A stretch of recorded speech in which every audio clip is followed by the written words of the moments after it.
జగన్ గారి ప్రభుత్వం విపరీతంగా విచ్చలవిడిగా అప్పులు చేస్తుందని, ఆంధ్రప్రదేశ్ రాష్ట్ర స్థితి, ఆర్థిక స్థితి మరో శ్రీలంకను తలదన్నేదిగా ఉందని చెప్పని, రాబోయే ఆదాయాన్ని కూడా చూపించి మరీ అప్పులు చేస్తున్నారని చెప్పని కలెక్టర్ ఆఫీసులు లేదా కలెక్టర్ బంగ్లాలు ఇలాంటి ప్రభుత్వ ఆస్తులను కూడా బ్యాంకులకి తనఖా పెడుతున్నారు, తనఖా పెట్టి మరి అప్పులు చేస్తున్నారని చెప్పని తెలుగుదేశం పార్టీ,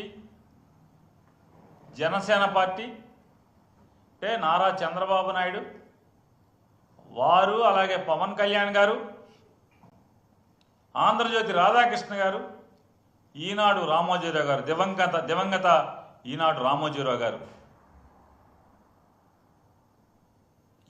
యాగి చేశారు. ఆంధ్ర రాష్ట్రం అంతా కూడా జగన్మోహన్ రెడ్డి గారు అప్పులు పాలు చేస్తున్నాడని చెప్పని అయ్యని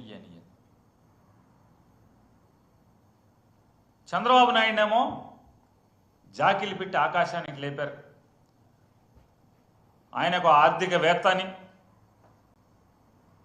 ఎకనామిక్స్లో డాక్టరేట్ చేశాడని,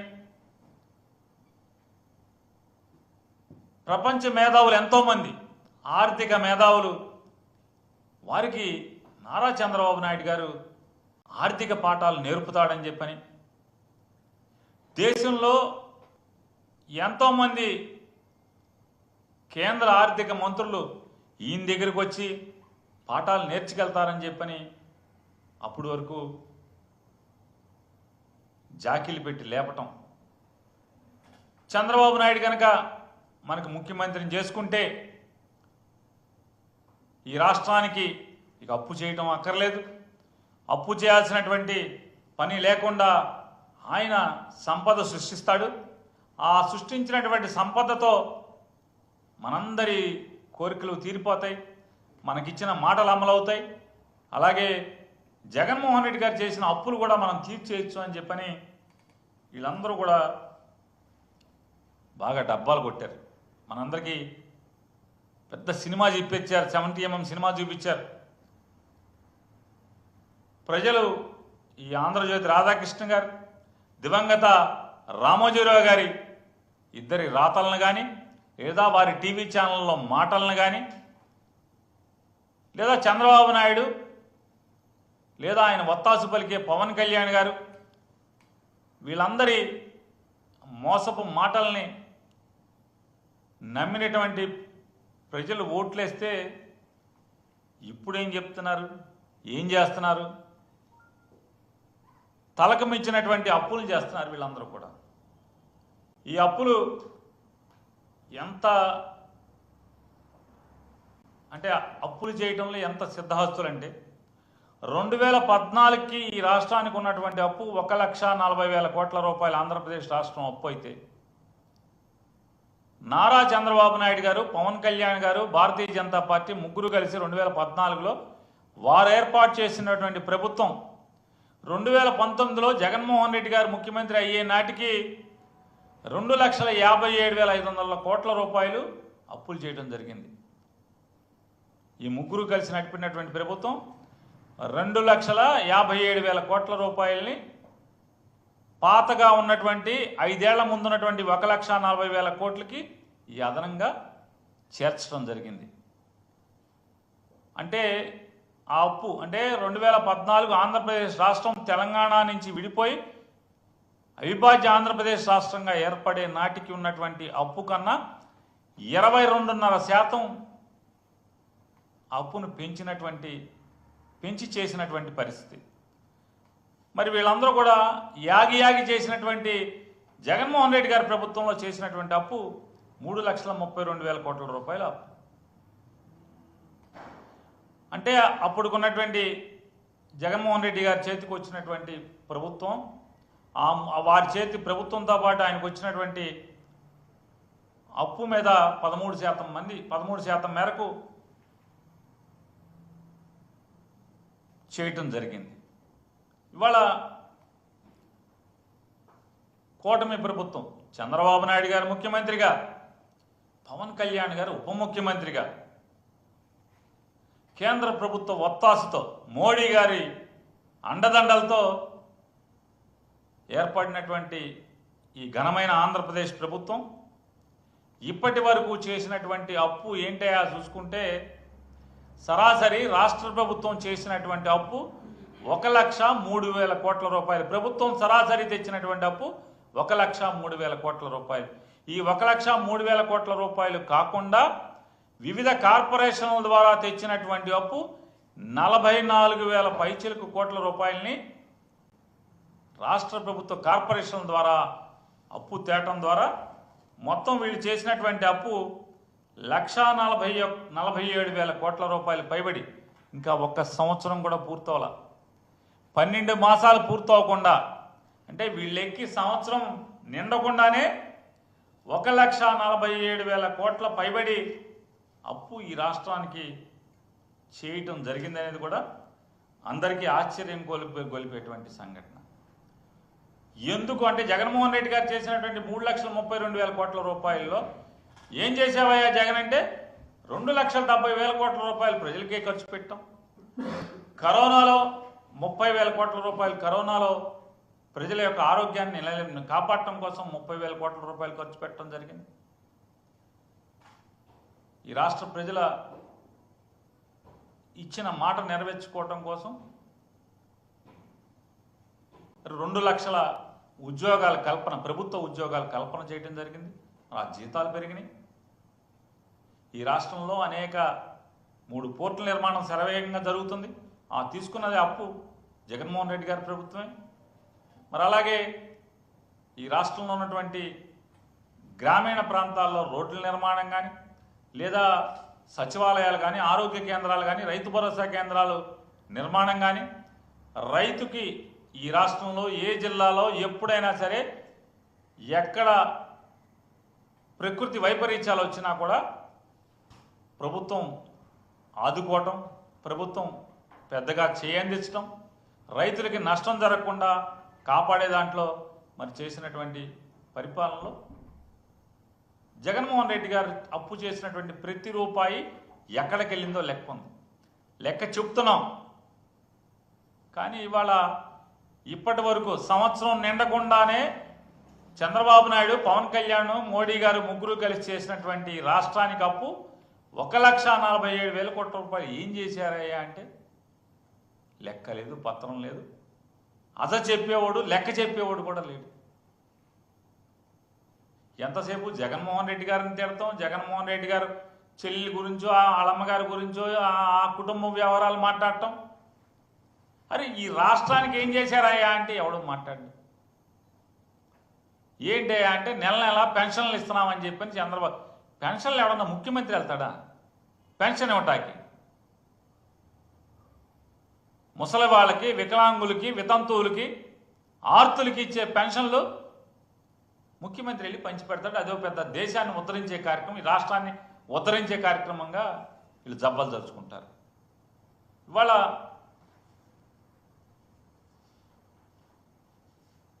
ఎన్నికల ముందేమో సంపద సృష్టిస్తానని చెప్తాడు, మీకు ఇచ్చిన హామీలన్నీ తీరుస్తానని చెప్తాడు.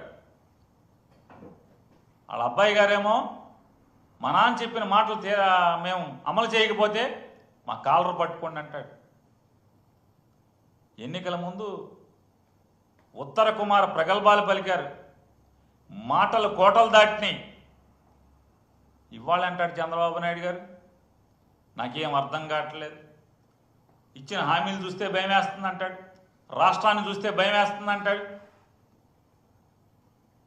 అప్పులు చేయడానికి మాత్రం బరిదెగిస్తున్నారు.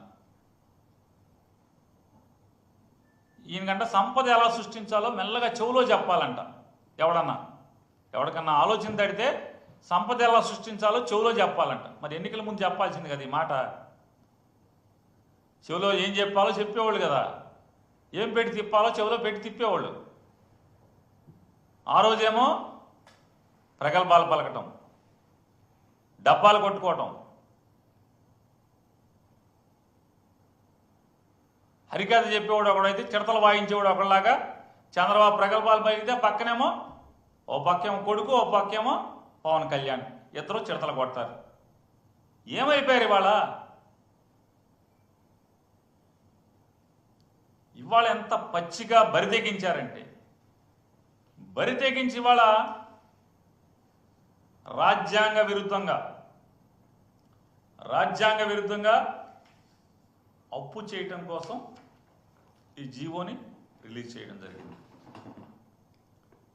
Government of Andhra Pradesh mines and minerals GO MS number 69 dated April 24 2025న నిన్న ఈ జీవో ఇచ్చారు. ఈ జీవో సారాంశం ఏంటి అంటే, ఆంధ్రప్రదేశ్ రాష్ట్రంలోని 1,91,000 కోట్ల విలువైనటువంటి 436 మైన్స్, 436 గనులు, 1,91,000 కోట్ల రూపాయల విలువైన ఈ గనులు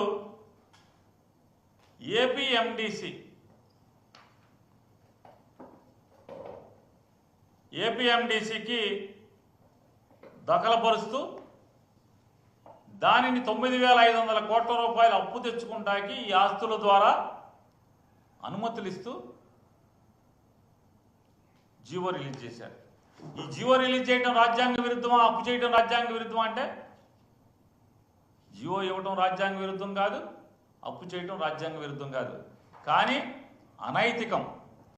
జగన్మోహన్ రెడ్డి గారు రాబోయే ఆదాయాన్ని చూపించి అప్పులు చేశాడు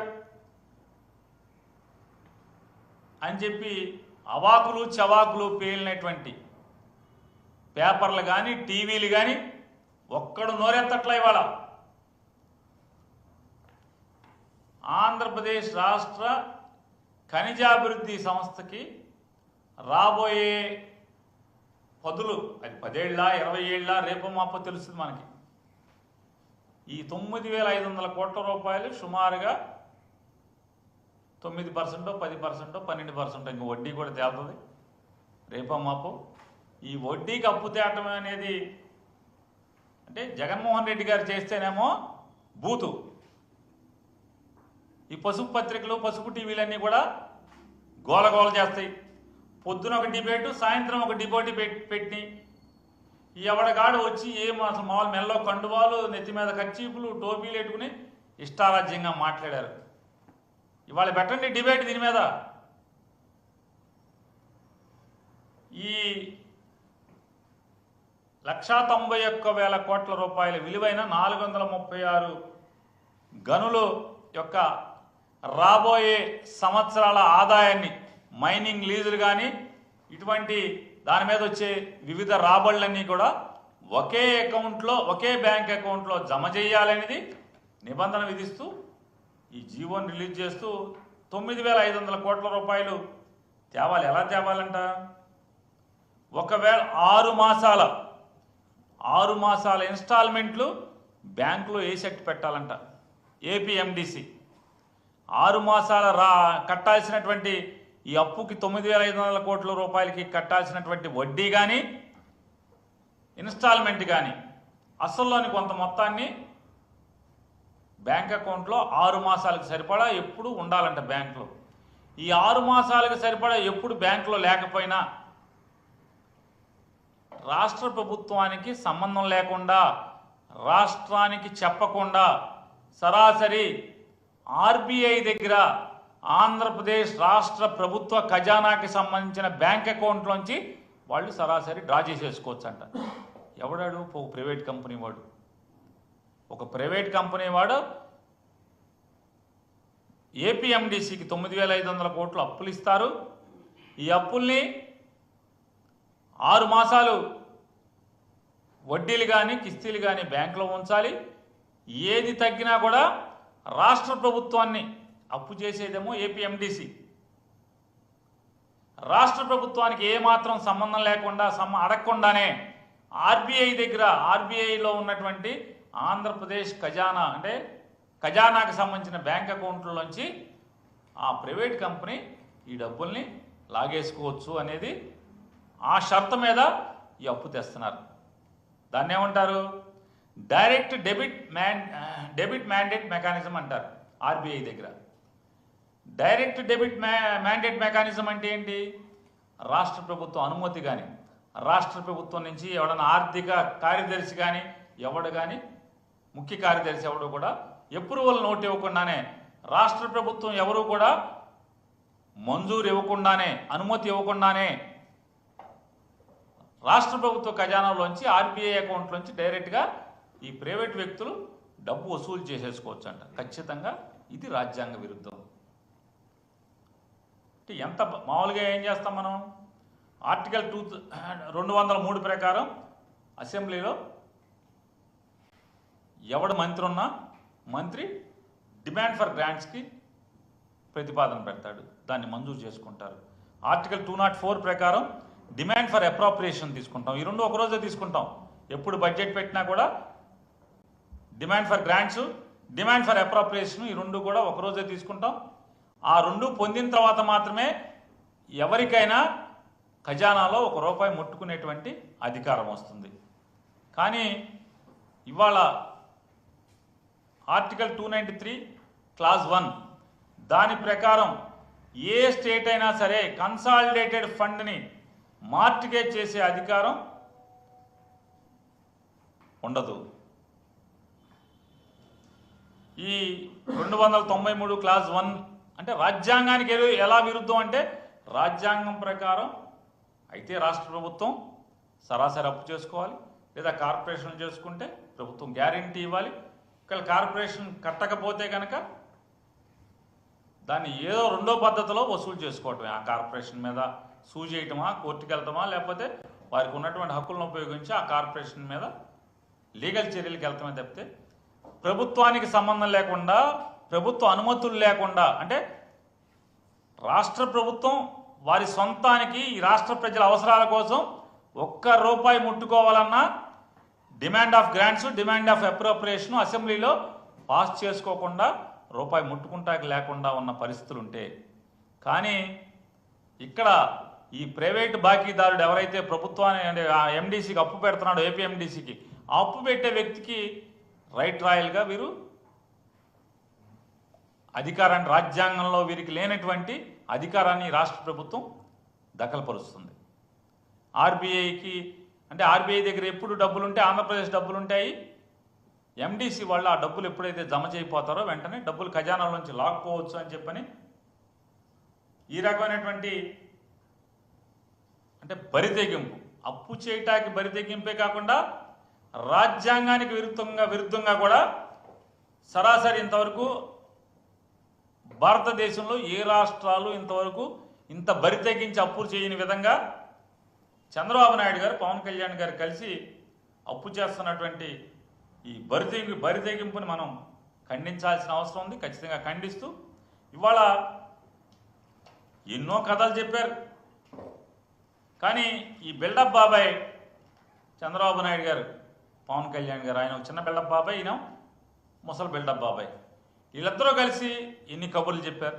జగన్మోహన్ రెడ్డి గారి కంటే మిన్నగా మేము సంక్షేమాన్ని రాష్ట్రానికి అందిస్తాం, జగన్మోహన్ రెడ్డి గారి కంటే మిన్నగా ఆంధ్ర రాష్ట్ర ప్రజలకి సంక్షేమాన్ని అందిస్తాం, అభివృద్ధి గొప్పగా చేస్తాం, అప్పులు తీరుస్తాం, అప్పులు చేయకుండా సంపద సృష్టిస్తామని చెప్పినటువంటి వీళ్ళు ఏం చేస్తున్నారా అంటే ఒక్క సంపద లేదు. అమరావతి పేరుతో 56,000 కోట్లు, 50,000 కోట్ల పైచిలకో ఇప్పటికి చేశారు. మరోలా ఇంకొక 50,000 కోట్లకి టెండర్లు పిలుస్తామని చెప్తున్నారు, అదొక 1,00,000 కోట్లు. అంటే రాష్ట్రం అంటే అమరావతి మాత్రమే, అమరావతికే 1,00,000 కోట్లు టెండర్ పిలుస్తున్నామని చెప్పేటువంటి గొప్పగా చెప్తున్నారు వీళ్ళు. మళ్ళీ తగుదనమ్మా ఇది సరిపోదని మరొక 44,000 ఎకరాలు తీసుకుంటారండి. అలా 44,000 ఎకరాలకి అభివృద్ధికి డబ్బులు ఎక్కడి నుంచి తెస్తారు? అంటే రాష్ట్రంలో ఉన్నటువంటి మిగతా ప్రాంతాలందరినీ కూడా ఏం చేద్దాం అనుకుంటున్నారు? ఈ బిల్డప్ పెద్దపేళ్ళ ఓల్డ్ బిల్డప్ బాబాయ్ కానీ, ఈ చిన్న బిల్డప్ బాబాయ్ కానీ, వీళ్ళిద్దరూ ముసలి బిల్డప్ బాబాయ్, చిన్న బిల్డప్ బాబాయ్ ఇద్దరు ఇంత గొప్ప గొప్ప మాటలు చెప్పి వాళ్ళ ఒక్క పథకానికి అవసరం అంటే డబ్బులు కేటాయించకుండా ఒక్క పథకం అమలు చేయకుండా కనీసం రాష్ట్రంలోని పేద మధ్యతరగతి వర్గాలకి సంబంధించి ఆరోగ్యశ్రీని కూడా వాళ్ళు ఉచితంగా ఆర్థిక భారం పడకుండా దశాబ్దాలుగా ఆంధ్రప్రదేశ్ రాష్ట్రంలో ప్రభుత్వం ఆదుకుంటున్నటువంటి తీరుని అంటే ఆరోగ్యశ్రీని కూడా నీరుగార్చినటువంటి పరిస్థితి. పిల్లల చదువులు కాలేజీలకి చెల్లించాల్సిన డబ్బులు కట్టరు, ఇప్పుడు ప్రస్తుతం ఉన్నటువంటి ఫీజులు చెల్లించరు. మరి పేద మధ్యతరగతి వర్గాలను ఎలా మీరు ఉద్ధరిస్తారు? అంటే వాళ్ళ ఓటుకి మోసపు మాటలు చెప్పి ఓట్లు వేయించుకుని అధికారాన్ని పొంది మీ సంపద పెంచుకునేటువంటి పరిస్థితి ఇవాళ కనపడుతుంది. ఎన్నికలకు ముందు చంద్రబాబు నాయుడు గారి సంపద ఏం పెరగలేదు, ఇవాళ చూస్తే అపారంగా ఆయన సంపద పెరిగిపోయే పరిస్థితి. మీ పార్టీ ఆఫీసుల్లో ఆకాశాన్ని అంటే బిల్డింగ్లు కట్టే పరిస్థితి ఎన్నికలు అయిపోయిన తర్వాత. ఎన్నికల ముందేమో కిస్తీలు కట్టాక డబ్బులు ఉండవు, ఎన్నికలు అయిపోయిన తర్వాత ఏమో మీరు లఘుశంక తీర్చుకోవాలన్నా కూడా స్పెషల్ ఫ్లైట్లలో విమానాల్లో తిరుగుతున్నటువంటి పరిస్థితి. సెక్రటరియట్ నుంచి గన్నవరానికి విమానం, గన్నవరానికి హెలికాప్టర్, గన్నవరం ఎయిర్పోర్ట్ నుంచి ఇంటి దగ్గరికి హెలికాప్టర్, రాజమండ్రికి ప్రత్యేక విమానం, రాజమండ్రి నుంచి పిఠాపురానికి హెలికాప్టర్, పిఠాపురం నుంచి వైజాగ్కి హెలికాప్టర్, ఇక్కడి నుంచి తిరుపతికి స్పెషల్ ఫ్లైటు, తిరుపతి నుంచి కడప వెళ్ళాలంటే హెలికాప్టర్. ఈ హెలికాప్టరు విమానం ప్రత్యేక విమానం జనంలో కలిసి వెళ్ళే పరిస్థితి లేదు. అంటే కొడతానని భయమా? జనంలో కలిసి వెళ్తే జనం తిడతారని భయమా?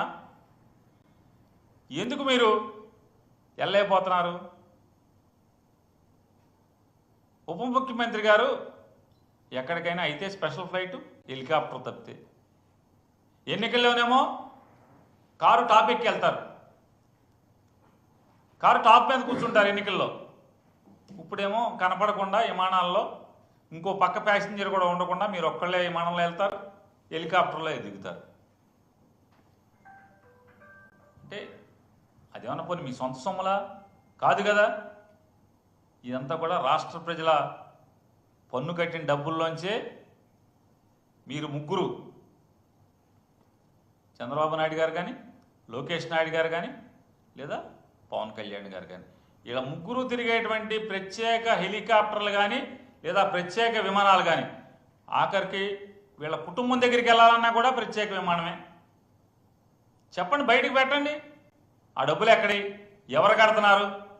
వారం వారం హైదరాబాద్ వెళ్తున్నారు కదా తండ్రి కొడుకులు ఇద్దరు, వారం వారం హైదరాబాద్ వెళ్ళే డబ్బులే విమానాలకి ఎవరు డబ్బులు కడుతున్నారు? శుక్రవారం కొడుకేమో ఇటు నుంచి హైదరాబాద్ వెళ్తాడు ప్రత్యేక విమానంలో, తండ్రి శనివారం నాడు హైదరాబాద్ వెళ్తాడు ప్రత్యేక విమానంలో. ఇద్దరు కలిసి ఒక విమానంలో రావచ్చు కదా, చెరొక విమానంలో సోమవారం ఇక్కడికి వస్తారు. ఎవరు కడుతున్నారు డబ్బులు? ఎక్కడికి వెళ్ళినా మీరు ప్రత్యేక విమానంలో తిరుగుతున్నారు కదా. హైదరాబాద్ మీరు మీ కుటుంబం దగ్గరికి, భార్యా పిల్లల దగ్గరికి వెళ్తాకి రాష్ట్ర ప్రజలకు ఏం సంబంధం? డబ్బులు కడతాకి చెప్పండి, మీరు లెక్కలు చెప్పండి. ఎన్నిసార్లు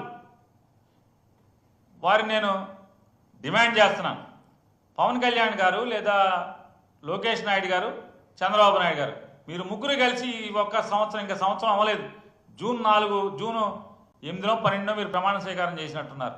జూన్ మాసంలో లేదా నెలాఖరికి చేశారా?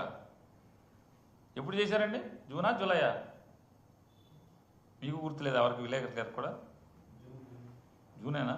జూన్ 4 ఎలక్షన్ రిజల్ట్ వచ్చింది, 11 చేశారా? ఇంకా తర్వాత చేశారా? కొంచెం గ్యాప్ ఇచ్చారే. మొత్తం వైసీపీ వాళ్ళందరినీ మటర్లు చేసేయండి, ఇల్లు కాల్చేయండి, ఆస్తులు కాల్చేయండి అని చెప్పని ప్రమాణ స్వీకారానికి గ్యాప్ ఇచ్చినట్టున్నారుగా, లేదా? అప్పటి నుంచి ఇప్పటిదాకా ఇంకా సంవత్సరం పూర్తవ్వాలి. ఈ సంవత్సరం పూర్తవకుండా సంవత్సరం నిండనటువంటి వీళ్ళ పదవీ కాలంలో జనం సొమ్ము ఎంత ఆర్థకర్పూరం అయిపోయింది. ఈ హెలికాప్టర్లకి, స్పెషల్ ఫ్లైట్లకి చెప్పమని నేను డిమాండ్ చేస్తున్నాం. అట్లాగే పాపం అందరూ జనమేమో ఈ రాష్ట్రంలో ఉన్న ప్రతి ఆడపిల్ల 18 ఏళ్ళు నిండంగానే 50 అట్లాగే 59 ఏళ్ళు లోపు వాళ్ళందరూ కూడా డబ్బులు వస్తాయి అనుకున్నారు. నెల నెల 1500 వేస్తారన్నారు. ఆ డబ్బులు ఏమైపోయినాయి? ఉచిత బస్సు ఏమైపోయింది? ఈ మధ్య ఎవరో జనసేన వాళ్ళు మాట్లాడుతున్నారు. అసలు ఉచిత బస్సు అని ఎవడు చెప్పాడు? ఏ బుద్ధున్నోడు చెప్పాడు? ఎవడు చెప్తాడు? ఎవడన్నా నమ్ముతాడా? ఎందుకు ఇస్తారు ఉచిత బస్సు? ఎందుకు ఇవ్వాలని జనసేన వాళ్ళు మాట్లాడుతున్నారు. వత్తాసు చంద్రబాబు నాయుడికి. కూటమి ప్రభుత్వం కదా. కూటమి అంటే ఇటు విషపు కూటమి. ఇది ఎన్నికల ముందేమో కాళ్ళ ఏళ్ళ పడతారు, ఎన్నికలు అయిన తర్వాత ఏమో నెత్తి మీద తొక్కేటువంటి పరిస్థితి ప్రజలు లేడు. పిల్లల చదువుల గురించి పట్టించుకున్నవాడు లేడు. కాలేజీ ఫీజులు కడతలేదు. తల్లిదండ్రుల దగ్గర జుట్టు పట్టుకుని మరీ కాలేజీ యాజమాన్యాలు వసూలు చేస్తున్నాయి. పేద విద్యార్థులు అందరి దగ్గర తల్లిదండ్రుల దగ్గర డబ్బులు వసూలు చేస్తున్నారు ఫీజులు కట్టమని. ఈ ప్రభుత్వం కట్టదోసి వస్తాం, మాకు అనవసరం, ఆడు కడితే అప్పుడు మేము వేస్తాం లేవయ్యా అని చెప్పి దబాయించే పరిస్థితి. పరీక్షలు రాయనివ్వట్లేదు. మెస్ ఛార్జీలు ఏరి మీరు పిల్లలు చదువుకునేటువంటి వాళ్ళందరూ కూడా పేద మధ్యతరగతి విద్యార్థులకి మెస్ ఛార్జీలు వేరు. ఏం చేద్దాం అనుకుంటున్నారు ఈ రాష్ట్రాన్ని? ఇంత దగా, ఇంత మోసం. ఈ రోజుకి ఏం సిగ్గుపడకుండా అబద్ధాలు చెప్తారు. ఎంత బరితెగించారంటే వీళ్ళు. పిఠాపురంలో దళితుల్ని వెలివేస్తే, గ్రామ బహిష్కరణ, సంఘ బహిష్కరణ చేస్తే, పిఠాపురంలో దళితుల్ని 2025 సంవత్సరం 2025 1947 2025 ఇవాళ ఈ 2025లో స్వాతంత్రం వచ్చిన ఇన్ని దశాబ్దాలకి ప్రపంచం మొత్తం పిఠాపురం వైపు చూసేలా చేస్తాను, మీరు ఓటేయండి అని చెప్పినటువంటి మహానాయకులు ఉన్నటువంటి ఈ రాష్ట్రంలో దళితుల్ని సంఘ బహిష్కరణ చేస్తే పలకరించే దిక్కు లేదు. హోమ్ మినిస్టర్ గారికి, ఒక దళితురాలైనటువంటి హోమ్ మినిస్టర్ గారికి అంటే నా జాతికి లేదా నా తోటి సోదరుల్ని సంఘ బహిష్కరణ చేయటం ఏంటి, ఈ రోజుల్లో కూడా ఈ స్థితులు ఉన్నాయా అని పరిగెత్తాల్సింది పోయి అడ్రస్ కూడా లేదు, పలకరించినోడు లేడు. ఎమ్మెల్యే పలకరించలేదు, ఎంపీ పలకరించలేదు. ఈ రాష్ట్రానికి సంబంధించిన హోం మంత్రి లేదా సాంఘిక సంక్షేమ మంత్రి దళితులు, సామాజిక వెనుకబాటు కలిగిన వారి యొక్క సంక్షేమాన్ని ఆలనా పాలన చూస్తానని రాజ్యాంగం మీద ప్రమాణం చేసినటువంటి మంత్రి పదవి పొందినోడు ఎవరు? కానీ ఆ హోంమంత్రి గారికి వీరయ్య చౌదరి అనే ఒక తెలుగుదేశం కార్యకర్తని బ్యాందీ వ్యాపారంలో లావాదేవీలు తేడా వచ్చి చంపేస్తే అక్కడికి మాత్రం హుటాహుటిన ఆవిడ వెళ్ళిపోతారు. చంద్రబాబు నాయుడు గారు, ముఖ్యమంత్రి గారు వెళ్ళిపోతారు. అంటే వీరయ్య చౌదరి గారి మరణం తప్పే, ఆయన చంపడం తప్పే, కానీ ఆయన మీద ఉన్న సానుభూతి, అరే ఇవాళ 2025 సంవత్సరంలో దళితుల్ని సంఘ బహిష్కరణ చేసి, అంటే వాళ్ళకి ఉప్పు, పప్పు, బియ్యం ఏవి కూడా అమ్మము అని చెప్పని బరితెగించి మాట్లాడేటువంటి గ్రామంలో పలకరించే దిక్కు లేకపోవటం అనేది, ఎంతకన్నా మీ ప్రభుత్వం దిక్కుమాలిన ప్రభుత్వం అంటానికి ఇంకేం కారణం కావాలి? మీ ఆలోచన, మీ మనస్తత్వం, మీ పోకడలు డబ్బున్నోళ్ళని, అగ్రవర్ణాలని తప్పితే సామాన్యుల్ని, పేదల్ని, వెనుకబాటుతనానికి అణచివేయబడుతున్న వాళ్ళని పలకరించే మనసు లేనటువంటి మీ ప్రభుత్వం ఏమనాలి? మీ ప్రభుత్వాన్ని గల్లా పట్లే డబ్బులు లేవు, భయం వేస్తుంది. కోరికలు, ప్రజలకు ఇచ్చిన మాట చూస్తే ఎగ్గొడతాకైతే అన్నిటికీ భయం. ప్రజలకి నోటి మాటతో ఎగ్గొట్టేస్తారు, చెప్పేప్పుడేమో అరిచేతిలో వైకుంఠం చూపిస్తారు. అధికారం వచ్చిన తర్వాత ఈ రకమైనటువంటి దిగజారుడు మాటలు, దిక్కుమాలిన మాటలు మాట్లాడి ప్రజల్ని ఏమార్చాలని చూస్తారు. అప్పు చేయడానికి మాత్రం భయం లేదు, బెరుకు లేదు, బరి తెగింపు. అంటే ఈ 1,47,000 కోట్లు ఇప్పుడు దాకా చేసిన అప్పు ఒక తంతు అయితే, ఒక ఎత్తు అయితే, రేపో మాపో చేయబోతున్నటువంటి మైనింగ్ డిపార్ట్మెంట్ని తాకట్టు పెట్టి 1,91,000 విలువైన కోట్ల విలువైన 1,91,000 కోట్ల విలువైన ప్రభుత్వ ఆస్తుల్ని, సంపదని ఒక ప్రైవేటు వ్యక్తులకి 436 గనుల్ని తాకట్టు పెట్టే పద్ధతి, ఇంతకన్నా దగుల్బాజీ పద్ధతి, ఇంతకన్నా రాజ్యాంగానికి వ్యతిరేకమైనటువంటి, రాజ్యాంగ విరుద్ధమైనటువంటి అప్పు చేసే పద్ధతి ఈ దేశంలో మొట్టమొదటిసారిగా వీళ్ళు కనుగొన్న స్థితి చూస్తే, ఎన్నికల ముందేమో ఆంధ్రప్రదేశ్ రాష్ట్రాన్ని దేశంలో మొదటి నెంబర్ 1గా నుంచోబెడతానని చెప్పినటువంటి డబ్బాలు కొట్టినటువంటి చంద్రబాబు నాయుడు గారు, పవన్ కళ్యాణ్ గారు ఇవాళ భారతదేశంలో ఆంధ్రప్రదేశ్ రాష్ట్రాన్ని అప్పుల కుప్పగా, అప్పుల్లో నెంబర్ 1గా నిలబెట్టేదానికి శరవేగంగా, తీవ్రంగా వీళ్ళు ప్రయత్నాలని చేస్తున్న పనుల్ని తీవ్రంగా ఖండిస్తూ ఈ అప్పులు ఆపమని చెప్పని, ప్రజలకు ఇచ్చిన మాటల్ని నిలబెట్టుకోమని చెప్పని డిమాండ్ చేస్తాం.